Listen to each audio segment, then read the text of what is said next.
Are you ready to become the person you were always meant to be?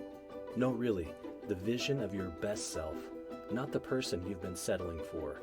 I mean the amazingly courageous and fulfilled version of yourself. We are all on a journey in life. That journey is either leading us down a path toward our best self, or it isn't. Where are the twists and turns of your journey leading you? There's a time when excuses won't do anymore. A time when we have to face the truth about who, what, how, and why things don't go as planned. That time is now. It's time to push everything out of the way that has been standing between you and all that you've ever wanted. Sure, you may have experienced some tough times. You may have had doubt or fear, but none of that matters now. It's time for you to be the navigator and take control of the journey of becoming your best personal, professional, and spiritual self. The best leader, the best parent, the best friend, the best human being you have always had the potential of becoming. The time has come to fill in the blank and answer, what is standing in the way?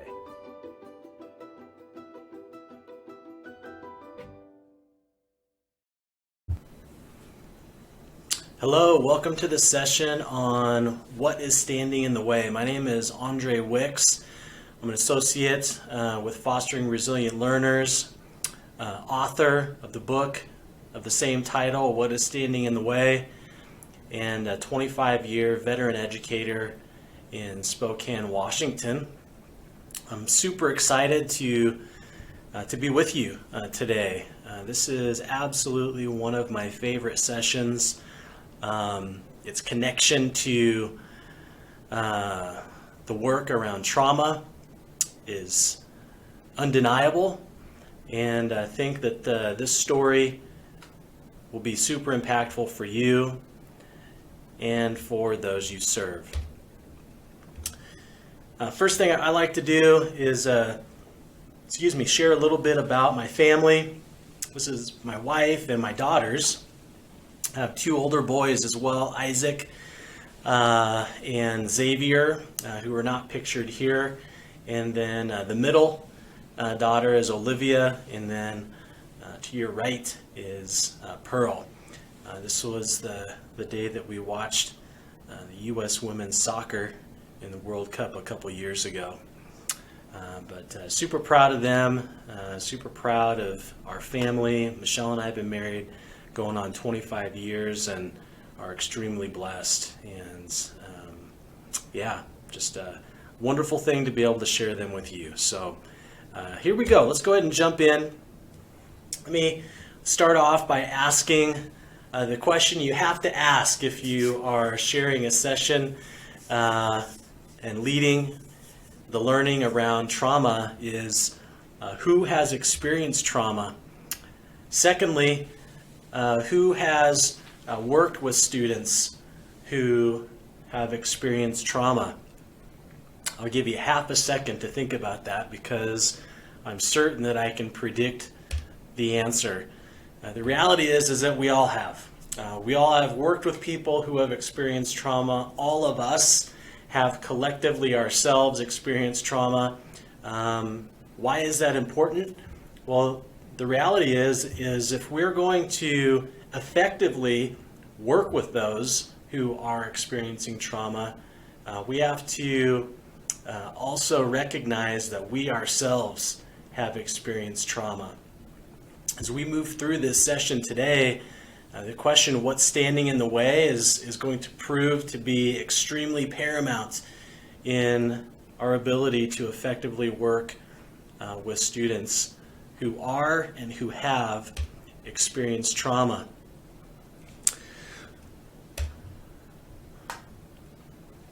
We have to be able to understand and work through our own trauma so we can foster those same skills in the students we serve. So the understanding of trauma really is twofold. To be able to understand and empathize with kids who are experiencing trauma, and our colleagues for that matter. But the second reason why it's important that we understand that our kids are coming to us having experienced trauma is so that we can help them build skills to be able to regulate their own trauma in their life. So I want to take a few minutes to take you through a story about trauma and a triumph.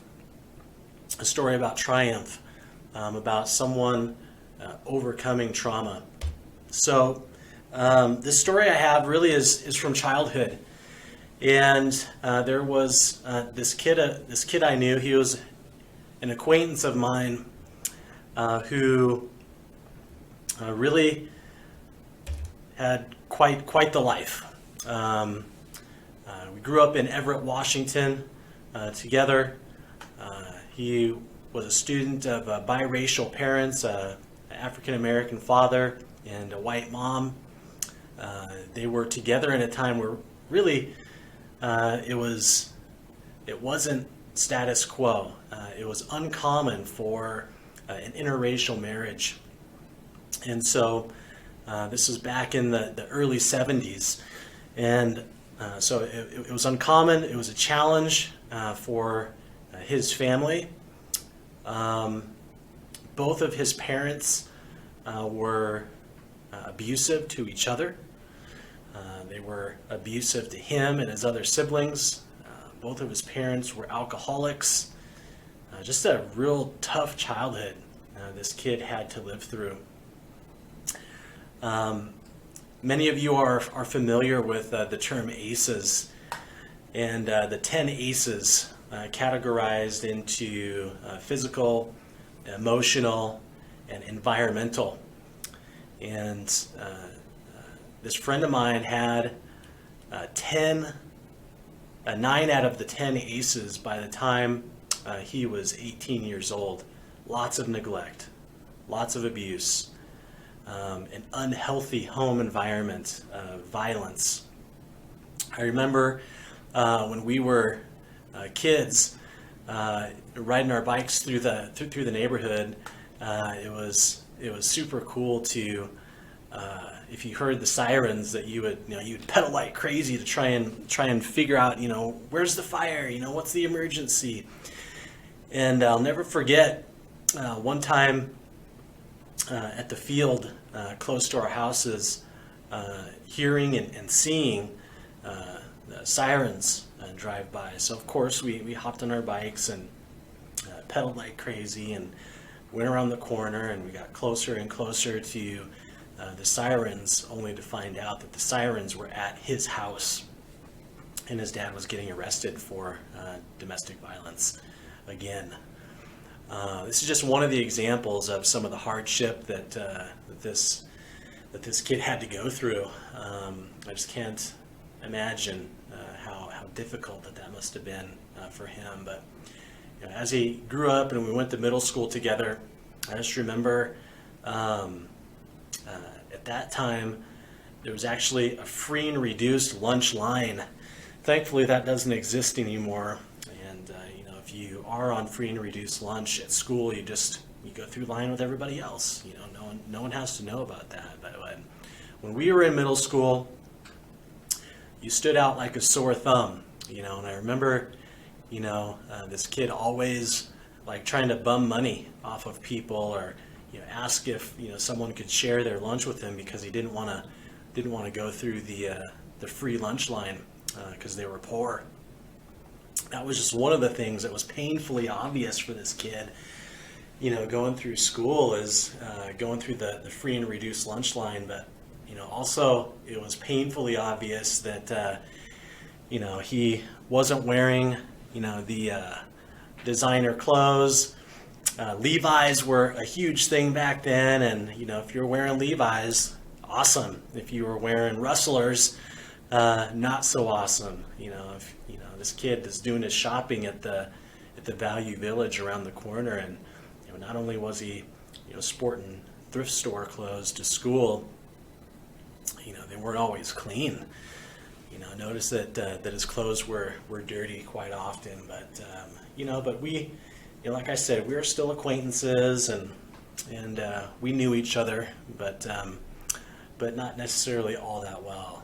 But I know that when this kid went on to high school, it was a difficulty for him too, because his parents were going through a divorce, and you know, the substance abuse and the alcoholism were really taking its toll on him and his family.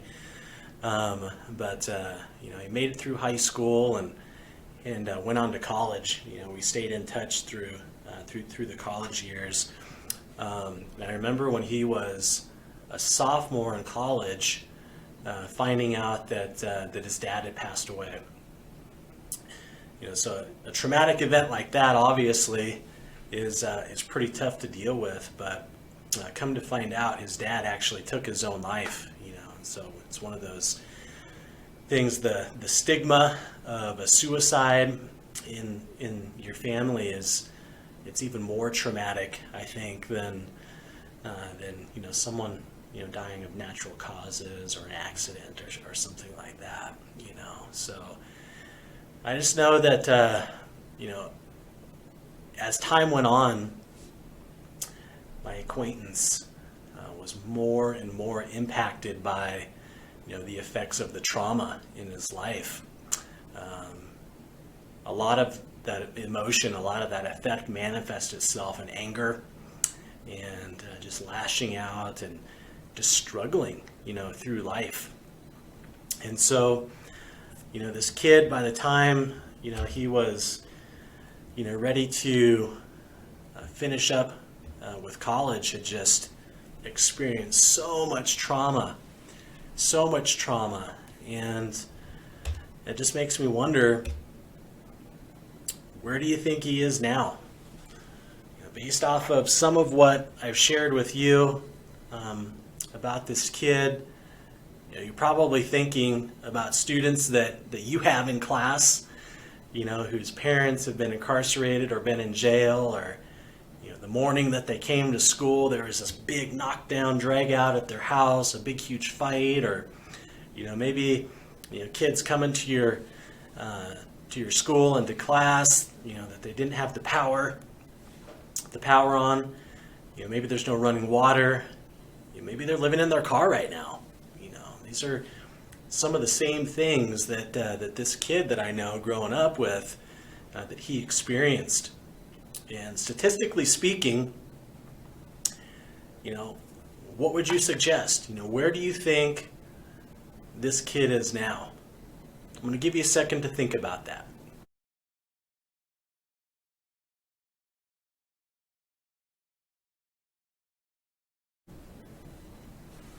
Okay, well, you've taken a second, you've thought about this. If you are like a number of other people that have been part of the session that I've led before, there's at least one person in each crowd that says, "Andre, that kid was you." It has to be. It has to be. There's no way that you could tell a story like that unless you had lived that experience. The reality is, yes, obviously, or maybe not so obvious, it is true that the kid that I described in that story was me, is me. Why do you think I described myself as an acquaintance? I'll give you a second to think about that too. I can tell you that part of the reason why I described myself as an acquaintance really was for the dramatic effect. It adds to the theatrics of the story if I just don't come out and tell you, hey, this is my story. In a session that I led in Tacoma live, told this story up on stage, and had someone call out from the audience because you know, maybe it was because you know, at that time you really didn't know yourself that well, and that was profound for me. I think as a kid growing up, unless you have, you know, some really concrete examples of, you know, what it means to be a young man, what it means to be, for me in this case, a young African American man, what it means to have integrity, what it means and what it looks like and sounds like and feels like to love your spouse and for them to love each other, you're left wondering, what is all this stuff about? And so I actually thanked and still am thanking that person in the audience to this day, because I really think that there's a lot of truth to that at that time, I really didn't know who I was. I'm still learning who I am, but I have a much clearer picture now. I want you to think about that as you think about the students that you work with. Put it in the context for them, but also put that into the context for yourself as you're on that continuum of continuing to become your best self. What your past experiences, what meaning they have in helping you develop and define who you are. So obviously, I wouldn't say that I've made it, but I can tell you that where I am now did not come easy. Therapy, counseling, having to surround myself around different people, change my environments.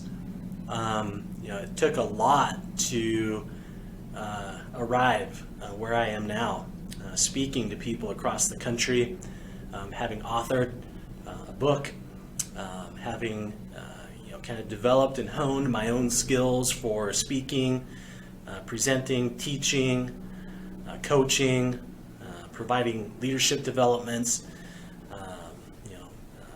becoming a principal at the middle level. None of this stuff has come easy, but it has been quite a journey, and it has been quite a story that I think could help a lot of people. So today I'm going to take you through the why, the how, and the what of what is standing in the way. That's the question of the day. What is standing in the way? As you think about what you've become, as you think about the challenges that you've had to overcome, as you think about maybe the challenges that you're in the midst of right now, what has kept you from achieving everything that you've wanted in life? What's kept you from moving up the ladder, or whatever the case may be in your personal, professional, and spiritual life? What has stood in the way of those things happening? Well, we're going to answer this question today. Like it or not, we're going to answer this question today. The answer is you. The answer is you. I want you to think about every situation that you've ever been in, positive or negative. Who has been there? The answer is you. This is this response to that question can be somewhat controversial.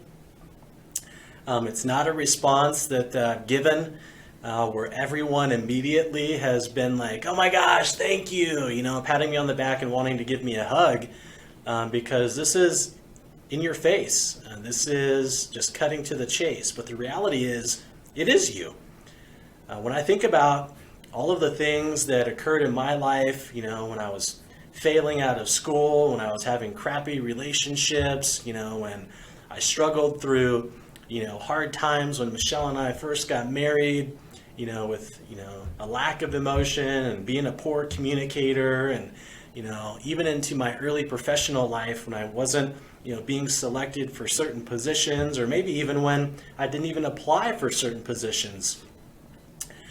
There's nothing that I could blame, ultimately, other than myself for that. And it wasn't until I came to that realization that I was able to actually step aside and let my best self come forward, that things could start changing for me. So I want to put that right out there at the very front of this presentation for you to be able to have that lens to look through as we go through the rest of this. So I have a number of quotes from people that I respect and admire. I have a morning routine where I get up right around 4:30, 4:30, 5 o'clock every day. That's early. It didn't always start that early, but I progressively kind of moved it back from 6:30 to 6 to 5:30 to 5, and now between 4:30 and 5. Most days I rise up. I like to get up actually when it's still kind of dark outside and it's quiet, but that time has allowed me to be healthy mentally, physically, emotionally, spiritually. That morning routine is something that I recommend to anyone. I go through it in detail in my book, but it's something that I need to do on a regular basis just to get my mind right.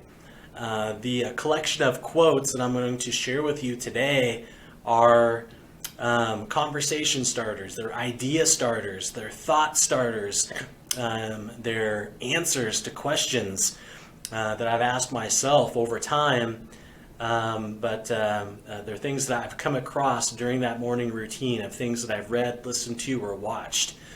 So this first one, You're Where You Are Because of Who You Are, by Eric Thomas. Eric Thomas is a world-renowned public speaker, motivational speaker. He had to overcome a ton of hardship himself, being homeless, being kicked out of his home, being fatherless, being the first in his family to finish high school, let alone go to college and get his PhD. But You're Where You Are Because of Who You Are is another one of those comments that is like, man, well, what if I am 12 years old and I don't have a choice of where I am?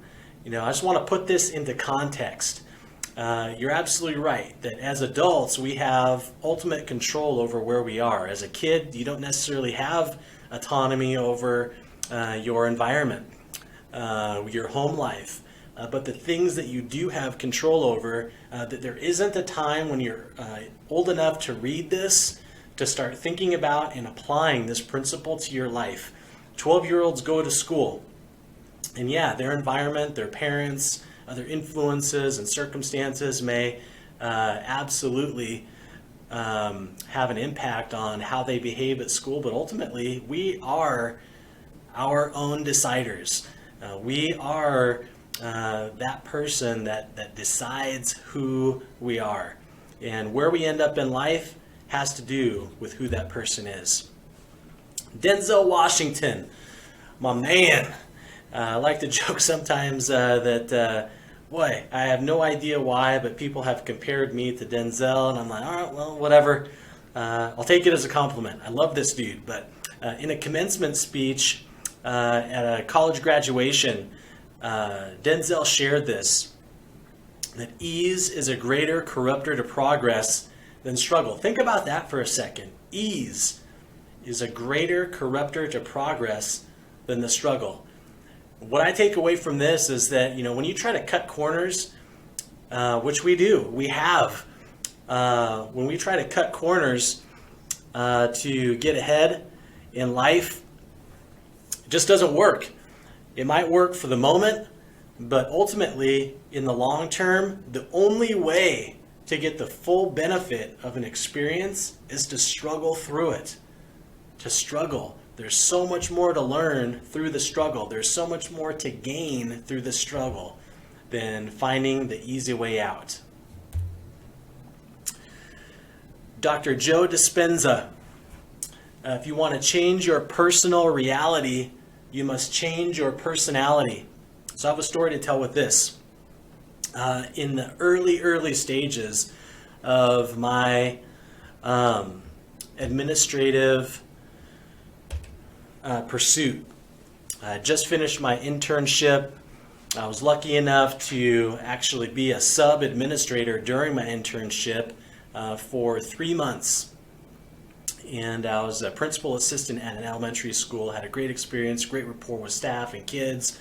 My school director was a personal friend. I had taught her students at the high school where I was doing my internship, and at the end of my administrative internship, I basically got the seal of approval that wherever I wanted to go, whatever I wanted to do, she was going to help me. And I just thought, oh man, I was walking on cloud nine. My head was this big, and felt like, man, I could do no wrong. And so I went into my first interview for, I was foolish enough actually at that point to think, after my internship, 0 years experience, that I was ready to be a principal.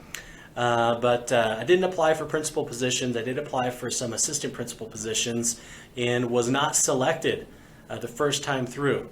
And boy, I was so bitter. I hung up the phone after I got the call that I didn't get the job, and just thought, oh my gosh, man, the questions were so stupid. Why did they ask me those questions? Don't they know who I am? I mean, I'm Andre Wicks. I have the seal of approval from Dr. Campbell.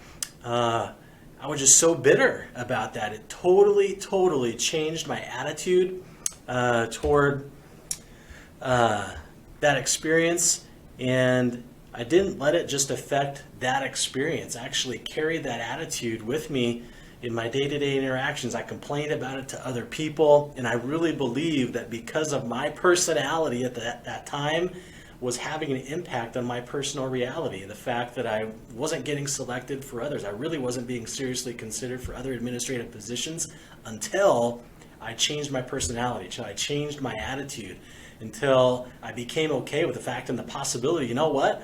Maybe I didn't interview that well. You know, maybe it's because I really didn't have experience. Maybe it was because I had this overinflated view of myself. But when I changed my personality, my personal reality, from that point forward, actually, has changed. All right. Hopefully it's not super weird that I'm quoting myself, but I am. Most of the time we're paralyzed by what we think might happen instead of being propelled by what we know could happen. We call this analysis paralysis. We think about stuff, we overthink it, and because of our past, we have developed these concepts and these ideas, these constructs of what is and what could be. And a lot of times those constructs and those paradigms actually hold us back from the realities. The reality is that we know what could happen. We know that we could be successful if we put in the work. We know that we also could fail if we put in the work. But we would rather not try than fail.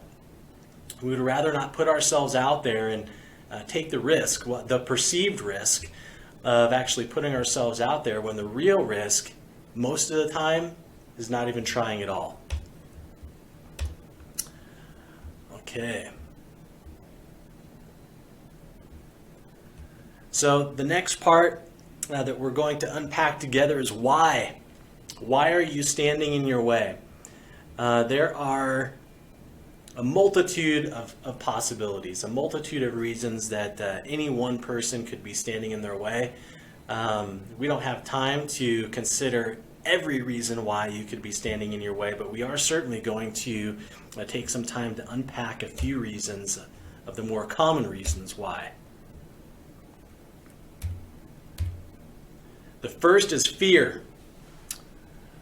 Probably not too shocking. Most of the time we're standing in our own way, it's because we're afraid. We're afraid of failing.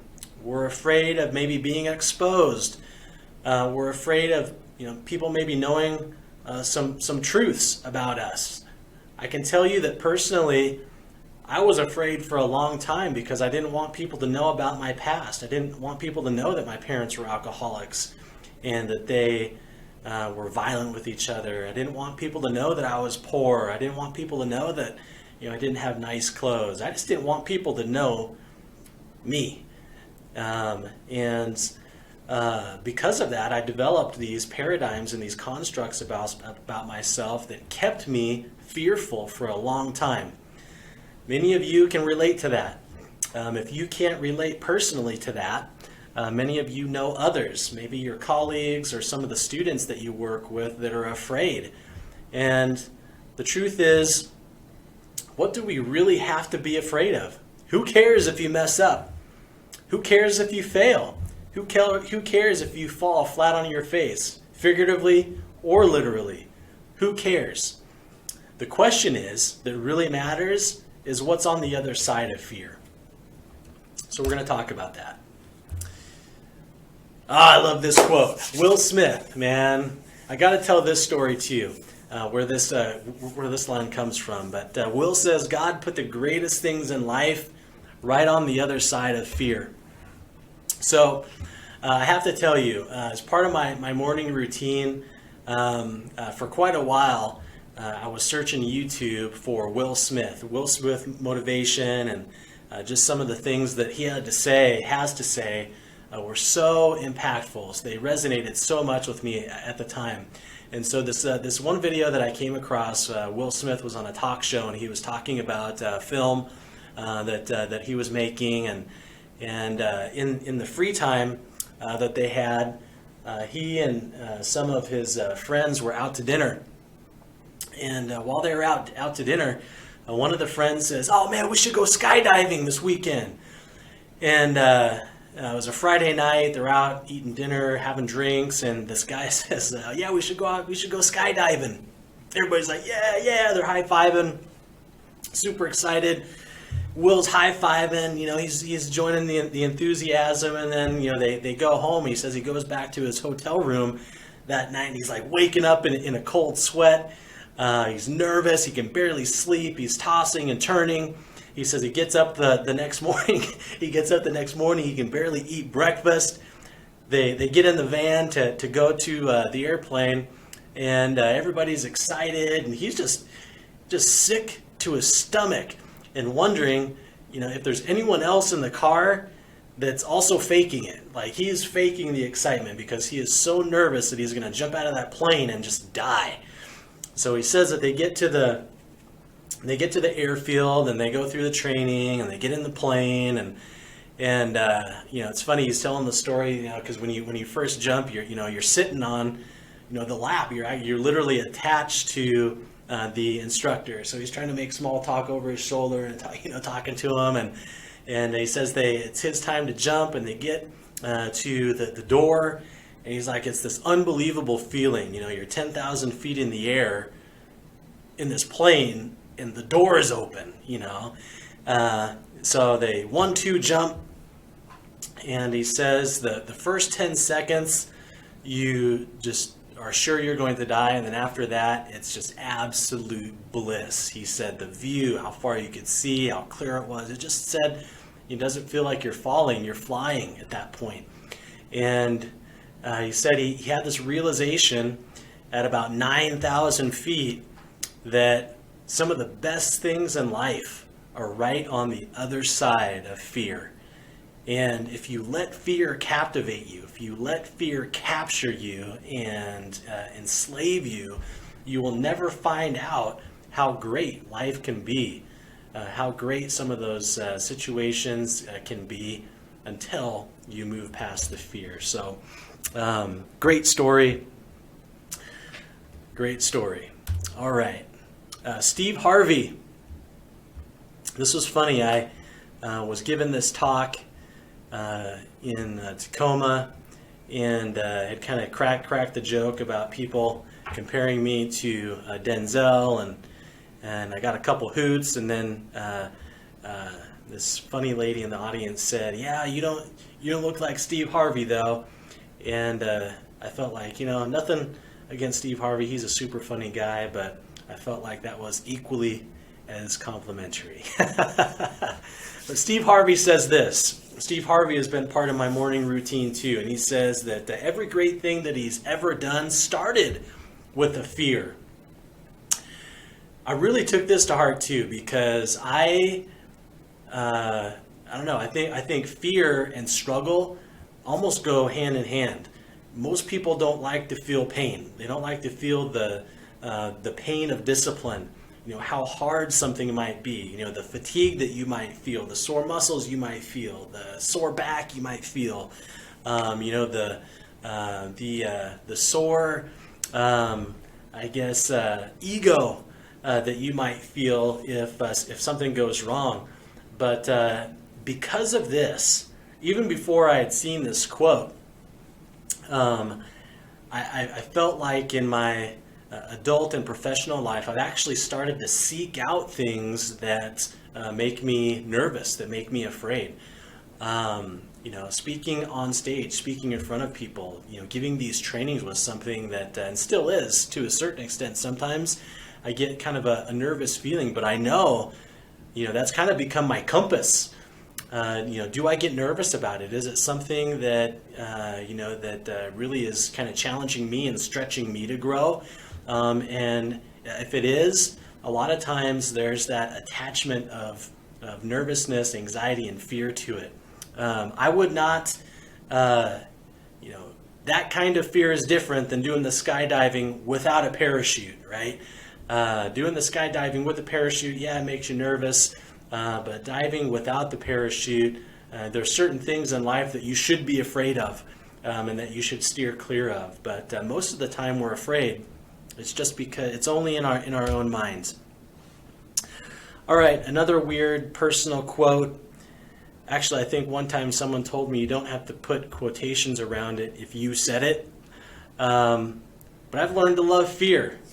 It's often the indicator of exactly what needs to be done. So kind of going back to that idea of fear being the compass of pointing you in the right direction. This is true. Fear oftentimes is the indicator of what exactly needs to be done. Think about this in your work life, your professional life, your personal life, those things that make us the most nervous. And again, it's because of that attachment of struggle, of work, of hard work, that often makes us the most apprehensive, but should be the indicator of exactly what should be done. Okay. Thirdly, the third section of this PD, how do you get out of the way? So we've talked about what's in the way, you. We've talked about why we're in the way, because of fear. Now it's the time to talk about how do you get out of the way? What do you need to do? So again, going back to some of our scholars, some of them are scholars, and some of our people who have already figured this out. You're going to hack the code. We are an imprint of the code of our past. Now think about this. Every experience that you've ever had, everything that you've ever done up to this point has shaped you. Positive or negative experiences have shaped exactly who you are right now. In my book, I talk about apps on your phone. Here I got my phone. You probably have yours in your pocket, in your lap, in your purse. But on that phone, you open it up and you can see here there's a whole bunch of apps. And each one of those apps has functionality because of the code that's written into it. It's because of the code that the app functions the way that it does. It's kind of like us, right? We function the way that we do because of our code. Our code is the collective experiences that we have had over the course of our lifetime. But what happens though when you recognize, just like millions of other people that have downloaded the same app, that it's losing functionality? Maybe there's a glitch or something like that. What do? Well, the app developer comes out with a patch, right? There's an update. And in that update, you download it, and what it's doing is reproducing or replacing the code so that the app increases in functionality. None of us would download or update the app to lose functionality. The update is always to gain functionality, to improve. So hold on to that thought as we go through this section. All right, as a man thinketh, so is he in his heart. This is from Proverbs, one of my favorite books, the Bible. So much to learn, so many lessons in that text. But really, what this boils down to is that you become the thoughts that are that dominate your mind. The things that you think about most, the things that you wish for, pray for, hope for, think about, write down in your journal, write it in your journal, you blog about it, whatever the case may be. But those thoughts that encompass your mind are the things that you become. It's absolutely true. When I believed that I was a victim, I was a victim. When I believed that I was the victor, I became the victor of my life. Hold on to that. He who thinks he can and he who thinks he cannot are both usually right. Amen, Confucius. This guy was on to something. They're both usually right. When I was a coach, I was a head track and field coach, and my athletes and I would spend a significant amount of time around goal setting, visualization, and really just improving the way that we think, practicing, honing the skill of thought. And one of the examples that I used with my athletes is that, you have two athletes that they have the same strength. They have the same coach. Their bench press, their squat, their clean, they're exactly the same. Who wins the race? This is it. This is it. The one who thinks he can, right? The one who has the greater belief that he or she can be victorious. You have to embrace and have autonomy, control over your thoughts if you're going to be able to get out of your own way. All right. Bernard Lown, Nobel Prize winner, the original developer of the modern defibrillator, has said this: "Only those who can see the invisible can do the impossible." I have to tell you, when I was smack dab in front of myself, when I was like a brick wall in front of myself, it had so much to do with my capacity to believe that something could be different.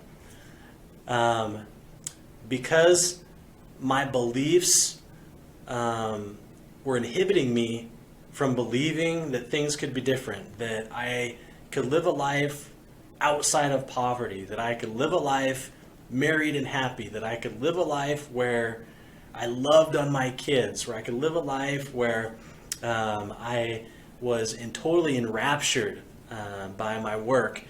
It inhibited me from seeing the invisible. I couldn't see those possibilities because of my belief system. For me, those things were impossible. Now that I'm living that life, I'm thinking even further ahead. How many books can I author? I got one under my belt. How many more can I do? How many more thousands, maybe millions of people can I potentially pour into?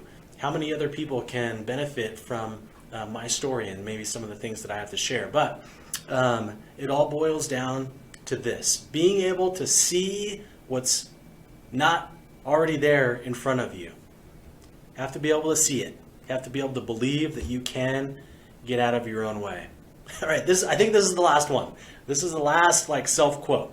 Stop living day to day as if life is just happening to you. Think about that.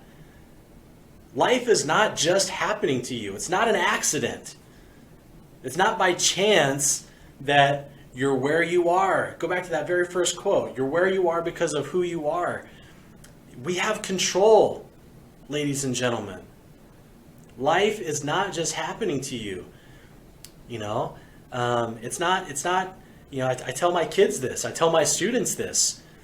Stop acting like you can't figure out why, you aren't passing your classes. Stop acting like it's the assistant principal's fault that you're in trouble. Stop acting like, it's someone else's fault that, your relationship is unhappy, or that, your that you're unhealthy, that you are addicted to alcohol or tobacco. Stop living day to day like life is just happening to you. You create those realities. The cool thing is, I'm going to go back to this right here, hacking the code. That code that I described in the apps, the update, you have the ability to update your future, update the code of your life right here and now. If all of your experiences from the past are your code that has created, the reality that you're experiencing right now, and what you're experiencing right now is going to soon be the past that your next reality is going to be based off of, isn't it also true then that what you do right now has an impact on the future that you have not yet experienced? Does that make sense? That what I do right now, the choices that I make right now, the attitude that I have right now is the hack to the code, right? If I was living the way that I did in the past, 20 years ago, 25 years ago, 30 years ago, if I was living the exact same way that I was then, if I was still making the same choices that I was then, I'd still be living the same life that I was back then. But the reality is, I'm not. And the reason why I'm not, and the reason why I will continue to evolve, I'll continue to keep my old self out of the way and even remove the person that I am right now. I haven't reached my best self yet. I have to keep kind of moving my current self out of the way so that my next best self can step through. But that's the code. That's the hack to that code. Okay, what a cool story this is. So this is Andrew. And Andrew applied for the Act 6 scholarship. Act 6 scholarship is a scholarship that's given to a number of graduating seniors in the area, and it's a full tuition scholarship to either Whitworth University or Gonzaga University. And Andrew was a student of mine at Shaw Middle School. Let's see, it would have been 5 years prior to when we took this photo together. At the time, Andrew lived in one of the most distressed neighborhoods in all of Washington State, the poorest zip code in the state. Had all sorts of things going against him. His family was poor. There was abuse in the house. It was just an unhealthy environment to be growing up in. But Andrew hacked his own code. He hacked his own code. He thought differently. And because he thought differently, he behaved differently. And because he behaved differently, he got different results. Because he got different results, he was able to start seeing the invisible. He would be able to see the things that before he thought were impossible. And so he applied. At this time, he was in the second phase of 3 for this scholarship. I'm happy to say that Andrew was awarded that scholarship, the Act 6 scholarship, for full tuition to Whitworth or Gonzaga. And guess where he chose to go? Stanford! Not only did he get a full tuition scholarship to Whitworth or Gonzaga, he also got a full scholarship to attend Stanford University. I spoke to Andrew after his sophomore year, and he was still getting out of his own way. He still had a lot to learn. He was still kind of stuck with some of his own past. He hadn't hacked all of his code yet, but he's just a great example of a student that I had the opportunity to work with, that I had the honor to work with and to catch up with, that was able to get out of his own way. I love sharing this story because it's not just my story. It's not just the experience that I had being able to get out of my own way. It's all of our stories. At some point or another, we are all in our own way. We all have to do whatever it takes to get out of our own way. So this is another great story. All right.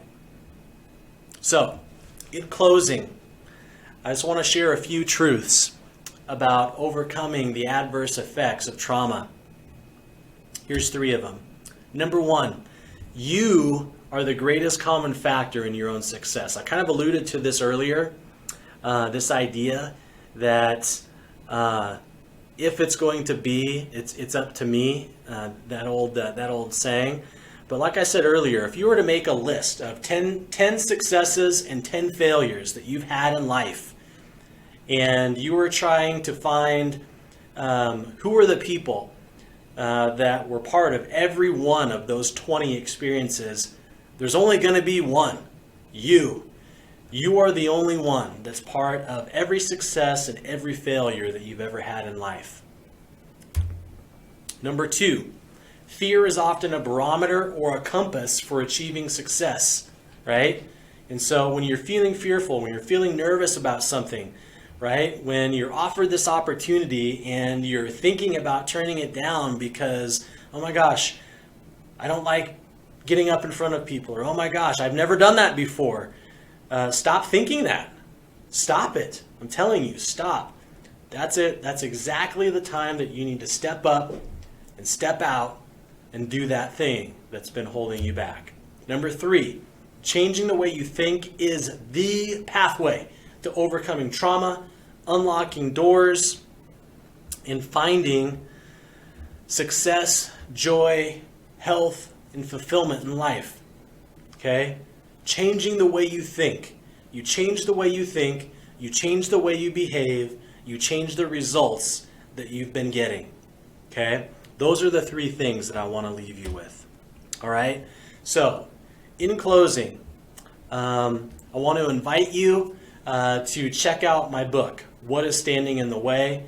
After I click stop on this, I'm going to play my promo video. My book is available for sale April 12th, 2021 on Amazon.com. Thank you so much for being with me. Andre Wicks signing off. Be great today. Are you ready to become the person you were always meant to be? No, really, the vision of your best self, not the person you've been settling for. I mean the amazingly courageous and fulfilled version of yourself. We are all on a journey in life. That journey is either leading us down a path toward our best self, or it isn't. Where are the twists and turns of your journey leading you? There's a time when excuses won't do anymore. A time when we have to face the truth about who, what, how, and why things don't go as planned. That time is now. It's time to push everything out of the way that has been standing between you and all that you've ever wanted. Sure, you may have experienced some tough times. You may have had doubt or fear, but none of that matters now. It's time for you to be the navigator and take control of the journey of becoming your best personal, professional, and spiritual self. The best leader, the best parent, the best friend, the best human being you have always had the potential of becoming. The time has come to fill in the blank and answer, what is standing in the way?